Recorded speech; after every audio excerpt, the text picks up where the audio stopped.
Je me demande souvent si l'enfant que j'étais serait en accord avec l'adulte que je suis aujourd'hui. En fait, il n'y a que l'espace du théâtre ou de la littérature, ou enfin de l'art en général, qui permet une rencontre physique entre cet enfant qu'on a été et nous aujourd'hui.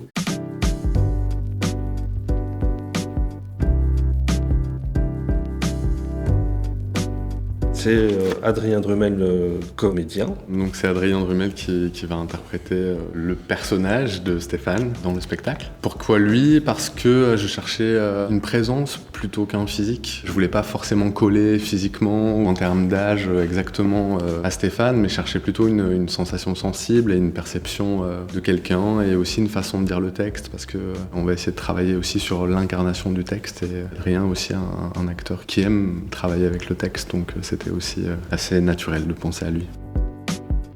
Adaptation. L'adaptation a été au départ assez simple parce qu'on avait trop de texte, vu que c'est un roman qui fait 200 pages et que pour le porter à la scène, il fallait le réduire un maximum, en essayant de mettre en évidence une colonne vertébrale qui corresponde à la dynamique propre du théâtre, donc de se séparer d'épisodes un peu secondaires et d'aménager aussi en fonction de ce qu'on avait éliminé pour pouvoir un peu réajuster l'ensemble. Cette adaptation, j'ai eu envie, comme c'est un texte autobiographique, de la faire avec Stéphane, parce que c'est son histoire, et voilà, de aussi peut-être remettre un petit peu certains passages au présent pour que l'acteur puisse processer cette histoire avec les spectateuristes, quoi.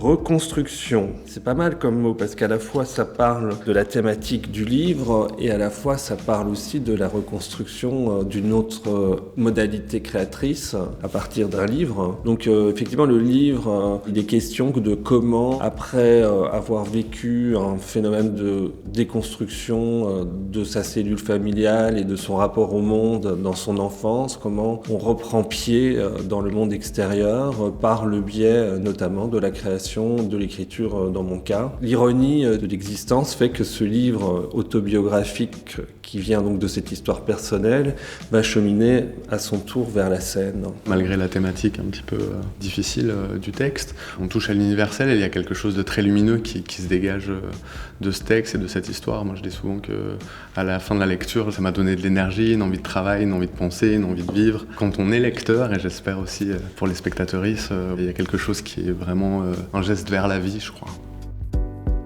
Récit autobiographique. C'est toujours quelque chose de particulier de prendre un récit autobiographique pour l'amener à la scène, parce que c'est l'histoire évidemment de quelqu'un d'autre et quelqu'un de réel. Ça demande aussi du soin, un certain rapport, et c'est ce que je disais juste avant. Je crois que je l'aurais pas fait sans la rencontre avec Stéphane qui était déterminante pour moi, pour le projet, sans le fait qu'il m'accompagne et qu'il fasse ce travail avec moi. J'aurais pas pu le faire juste en demandant les droits et en le faisant seul, malgré le fait que Stéphane a l'amitié de me laisser vraiment beaucoup de champ et beaucoup de liberté en m'encourageant même à m'approprier cette matière. C'est vrai que cette finalité maintenant d'en faire un spectacle, il y a une dimension assez étrange puisque moi je suis à la fois l'auteur et l'acteur de ce récit, et que ce soit passé d'abord par l'écriture et que maintenant ça redevienne des corps qui ne seront plus effectivement le mien. Je pense que ça va pour moi susciter une émotion particulière, mais en même temps ça va aussi une étape supplémentaire dans le processus de mise à distance de cette histoire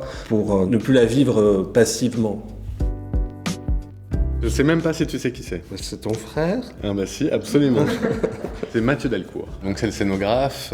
La scénographie, c'est un espace performatif et symbolique qui marche sur la convocation en fait. Et ça va pas être un décor. Donc c'est un lieu polymorphe qui va servir d'appui pour le récit. Et donc peuvent cohabiter un rocher avec une cage en verre fragmentée, des choses qui sont dans un espace qui n'aurait peut-être pas dans un espace réaliste cette place-là, ou en tout cas qui ne pourraient pas cohabiter.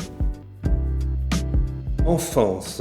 Sur le plateau, du coup, il y aura un enfant qui va jouer avec l'acteur Adrien Drumel. L'enfance, pour moi, c'est au cœur de mon travail d'écriture, et je dirais que c'est au cœur de ma vie, mais je pense que c'est au cœur de la vie de tout le monde. Toutes nos existences, c'est quand même l'histoire de comment on chute de cette enfance, qui est quand même un état, je parle pas des situations tragiques, mais un état d'émerveillement, et tout à coup, on se prend la réalité en pleine figure, et comment dans sa vie, on arrive à recoller ces deux réalités-là, je pense que la création sert beaucoup à réaccorder ces deux parts de soi, celui qu'on est au présent et celui qu'on a été au passé, et qui vit toujours en nous en fait.